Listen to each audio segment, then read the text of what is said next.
todos encontraram. Vamos estar lendo aqui Mateus, capítulo 13, verso 18, poucos textos, poucos versículos. O Senhor Jesus aqui, no verso 18, ele fala assim, olha: escutai vós, pois, a parábola do semeador. Ouvindo alguém a palavra do reino e não a entendendo, vem o maligno e arrebata o que foi semeado no seu coração. Este é o que foi semeado ao pé do caminho. Amém? Glória a Deus. Podemos sentar, prestando atenção ainda continuando aqui no texto, meditar no texto de Apocalipse de capítulo 13, o verso 4 começa falando assim, olha, o verso 3 fala assim: e falou-lhe de muitas coisas por parábola, dizendo: eis que o semeador saiu a semear. E quando semeava, uma parte da semente caiu ao pé do caminho. Então vieram as aves e a comeram. E outra parte caiu em pedregais, onde não havia terra bastante. E logo nasceu, porque não tinha terra profunda. Mas vindo o sol, queimou-se e secou-se, porque não tinha raiz. E outra caiu entre espinhos, e os espinhos cresceram e sufocaram. E outra caiu em boa terra, e deu fruto. Um grão produziu 100, outro 70, outro 30. Amém. Glória a Deus. O que eu convido a prestar atenção nesse texto, aqui está falando, começa o texto falando assim, olha, eis que o semeador saiu a semear. Então o texto está falando sobre semente, tá? O semeador. Só que aqui Deus está falando sobre coisas que nós entendemos no mundo físico, para que possamos entender o mundo espiritual, como acontece no mundo espiritual. Semelhantemente, acontece no mundo espiritual. Entendendo que na hora que chegaram para o Senhor Jesus, perguntaram: Senhor, por que o Senhor fala em parábolas? E Jesus explicou porque falava em parábolas, aqui no texto, aqui em capítulo 13.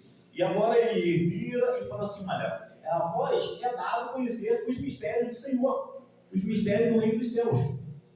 Mas a outros não. Explicou que aqueles que não ouvem, mas que não ouvem de coração, a eles não é dado a entender. E agora, Jesus começa a explicar. E ele começa a explicar justamente aqui no verso 18, onde ele fala assim: olha, escutai vocês, vós, é a mesma coisa que vocês escutem a parábola do semeador.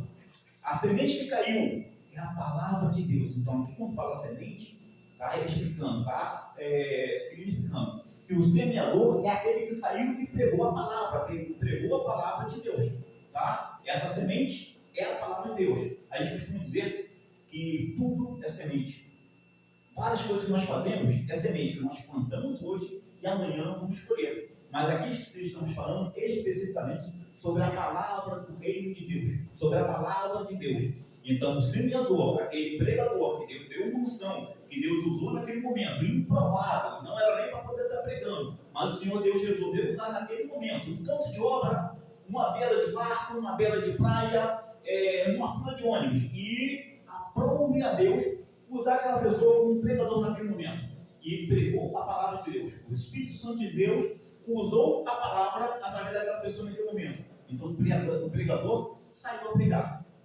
Ou o semeador, que significa que o pregador, saiu a semear. Todo aquele que deu uma palavra, deu um versículo, não sabia pregar, mas lembrou de um versículo que foi falado na igreja. O Senhor Jesus te ama, Ele quer salvar a tua vida, tá? Retorna para os caminhos do Senhor. Deu uma palavra, tá? Então, aqui temos pelo menos 3 tipos de sementes diferentes.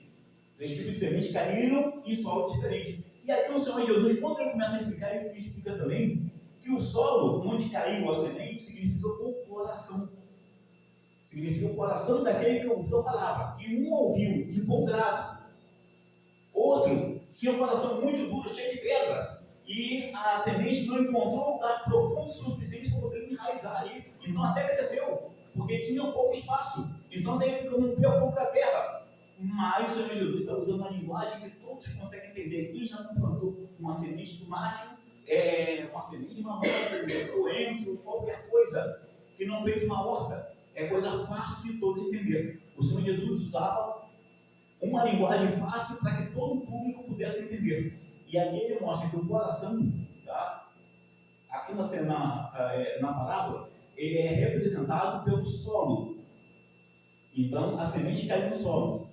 E teve outra que caiu no meio de espinho, o espinho sufocava, ela até cresceu. É aquela pessoa que recebeu bem a palavra, uma alegria, mas quando veio a dificuldade da vida, permitiu que sufocasse aquela semente e ela morreu. Tá? Mas o que eu quero falar nesse momento, o que eu quero prestar atenção nesse momento, é aquela semente que era na beira do caminho.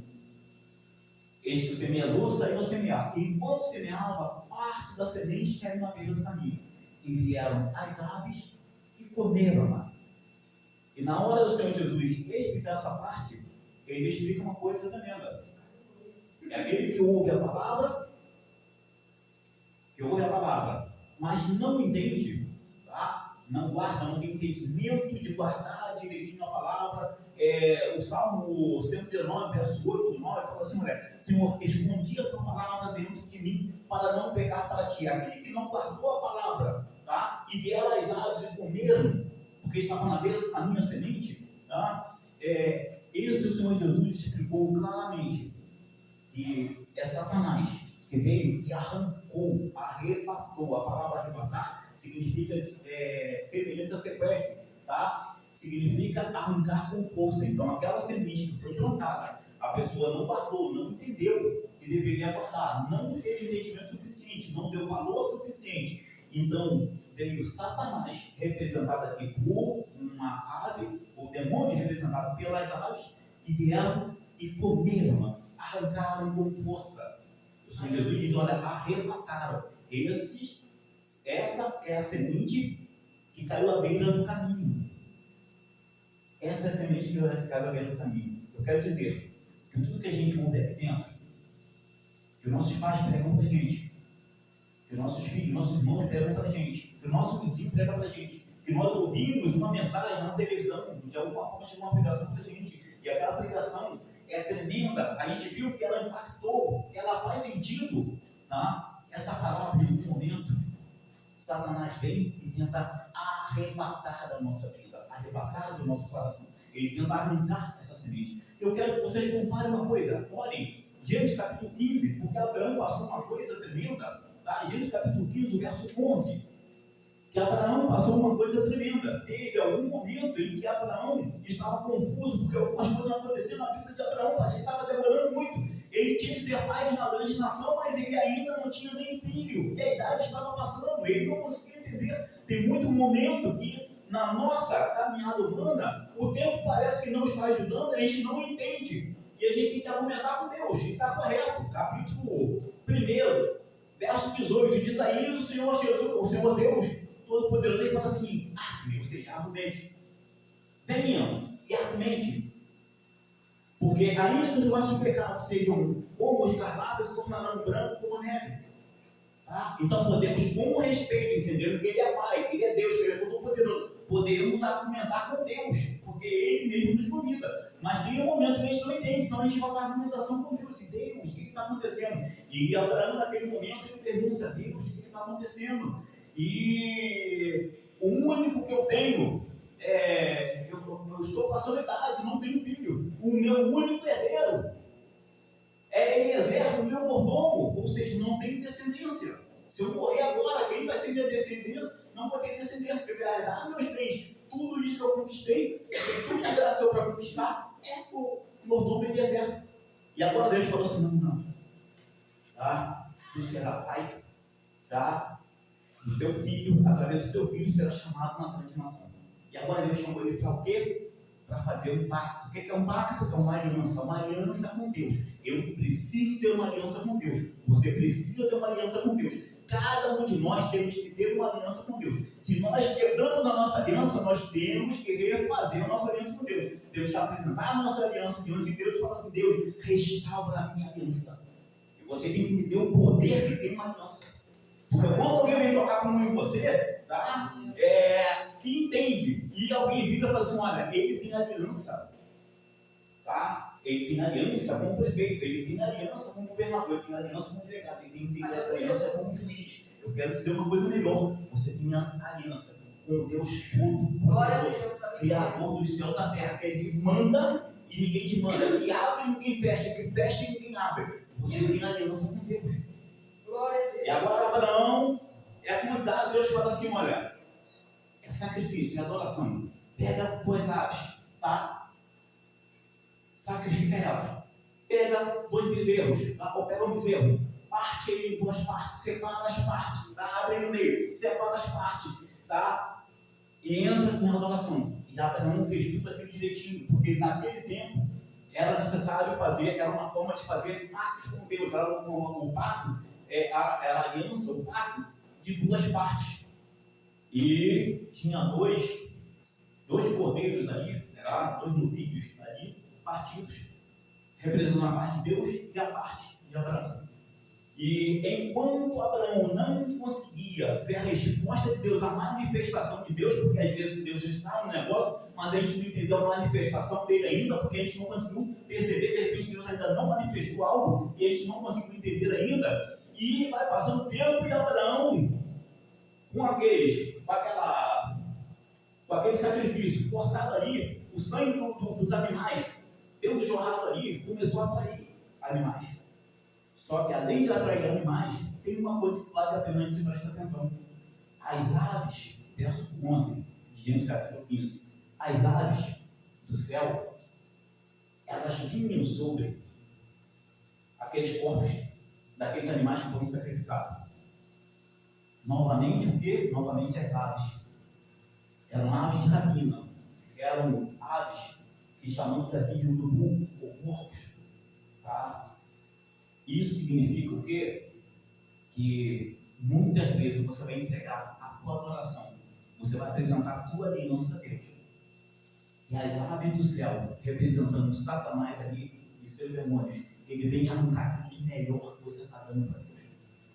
Quando ali Abraão, ele vê que ainda não aconteceu a manifestação de Deus, ele não conseguiu entender ainda, não aconteceu um fogo ali, não passou um fogo ali. Aí agora as aves vêm para poder roubar o sacrifício de Abraão. E Abraão, ele contendia, ele lutava, ele chocava constantemente, ele tomava conta, sabe o que é? Ele fez alguma coisa, mas ele ficava vigiando. Ele entregou alguma coisa para Deus, mas ele continuava vigiando para que aquilo não fosse roubado. Tem um momento que o Senhor Jesus fala assim, olha, guarde a tua coroa para que ninguém tome, para que ninguém roube. A coroa está significando a salvação, mas não é somente a coroa que Deus quer que a gente guarde. Porque quando a palavra vem para nós, Satanás também quer arrancar a palavra. O que é maior, uma coroa ou uma palavra? Tá? Uma coroa ou uma semente? A semente é muito menor. Mas a coroa é tão grande que se alguém roubar agora, você vai perceber o volume que faz, você vai perceber, vai conseguir entender na hora. Se alguém arrancar de dentro da tua casa alguma coisa muito grande, uma geladeira, por exemplo, assim que você entrar, você vai perceber porque é grande. Só que a semente é pequenininha. Aleluia! Ela tem o poder de multiplicar tremendo, mas ela é pequenininha. E se alguém entrar aqui e roubar uma semente, dificilmente a gente vai perceber. Glória a Deus. Mas é justamente a semente que quer roubar, porque se roubar a semente hoje, amanhã você perde a coroa. Se arrancar essa palavra de você hoje, amanhã você perde a coroa. E é necessário a gente lutar para que o nosso sacrifício não seja roubado. Muitas vezes você está magoado, está ferido, porque você foi ferido de alguma forma, então você pregava. E agora não quer pregar mais, sabe por quê? Porque está ferido. Mas você tem que lutar para que as aves não roubem o que você está tem de melhor para apresentar para Deus. E agora você está ferido e não quer mais cantar, mas as aves estão querendo roubar o teu cântico. Mas você tem que lutar com Abraão e espantar as aves, para que o teu louvor não seja roubado. Se você pregar, papai não quer pregar mais, porque está ferido. Tá? Tem um certo momento que Jesus compara a igreja, no significado do mundo espiritual, com um hospital. Alguém vira e fala assim, se ele fosse profeta, ele saberia que esse Mateus aí que está visitando, que está almoçando na casa dele, ele está ceando na casa dele, ele é cobrador de impostos. Já estou entendendo pensamento no coração, Jesus falou assim: olha, não são os saudáveis, os são que precisam de remédio ou de médico, tá? Mas sim os doentes, porque nos faz entender que aqui a presença de Deus é o lugar da gente tratar o coração. Está ferido? Vamos orar para ser tratado. Olha, vamos entrar em muitas guerras. E tem momento que a gente entra na guerra. Salvamos pessoas, voltamos vitoriosos, mas fomos feridos em algum lugar, porque é guerra. Eu lembro de um momento em que Deus me deu uma revelação que eu tinha que ir lá naquele momento, porque a morte está chegando naquele momento. E quando eu cheguei para poder orar lá dentro, liguei para vários pastores e falei assim: olha, me cobrem a oração, porque eu vou fazer uma coisa louca agora. E eu fui lá, porque tinha uma criancinha que estava doente, ela estava com 14 dias. Aquele dia Deus revelou através da minha filha, de um sonho, que a noite ia chegar e a criança estava viva, mas ao recolher da noite, a vida da criança ia ser recolhida também, com 14 dias de vida. E quando a minha filha falou aquele sonho, eu tive uma revelação tremenda, e eu virei e eu falei assim: olha, entrei em modo de emergência. Liguei para vários pastores e falei: me cubra na oração, porque eu vou ter que entrar num território que não é meu. Eu sabia que eu tinha que entrar. Eu podia até sair em perigo, mas eu tinha que entrar, porque eu tinha que salvar uma vida, que Deus tem um projeto tremendo sobre aquela vida, glória a Deus. E agora eu entrei. Quando eu cheguei no portão, a morte estava chegando junto comigo. Porque quando eu falei para a irmã da mãe que eu precisava orar, eu falei assim: olha, eu preciso que você me permita entrar dentro da tua irmã, porque eu tenho que orar lá por causa disso. E acabei de falar, chegou uma segunda pessoa trazendo a notícia, junto no portão comigo, que o padrasto daquela família, tá, o chefe daquela casa, tinha morrido.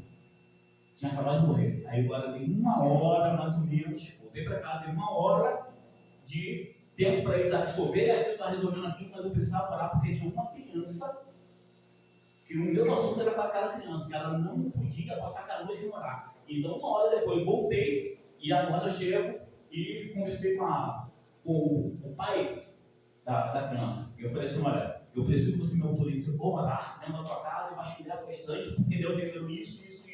Tá?